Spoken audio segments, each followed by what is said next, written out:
başım toz içinde, önüm arkam pus içinde, saçlarım pas içinde. Siz benim neler çektiğimi nereden bileceksiniz? Siz benim neler çektiğimi nereden bileceksiniz? Siz benim neden kaçtığımı nereden bileceksiniz? Siz benim neden yandığımı nereden bileceksiniz?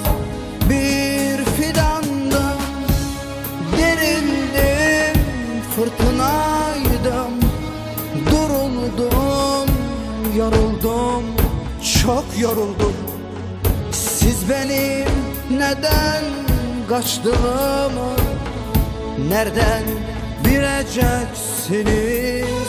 Sen benim neden içtiğimi nereden bileceksiniz? Ben arkamda yaş bıraktım, sol yanımı boş bıraktım, ağlayan bir eş bıraktım. Hey! Ben arkamda yaş bıraktım, sol yanımı boş bıraktım, ağlayan bir eş bıraktım. Hey!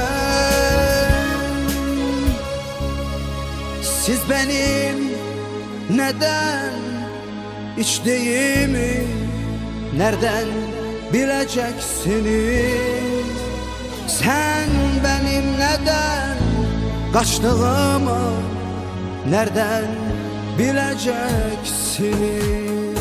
Bir fidandım, derildim, fırtınaydım, duruldum, yoruldum, çok yoruldum. Siz benim neden içtiğimi nereden bileceksiniz? Sen benim neler çektiğimi nereden bileceksiniz? Bir fidandım, derildim, fırtınaydım, duruldum, yoruldum, çok yoruldum. Siz benim neler çektiğimi nereden bileceksiniz? Siz benim neden yandığımı nereden bileceksiniz? Yorgunum, çok yorgunum, yalnızım,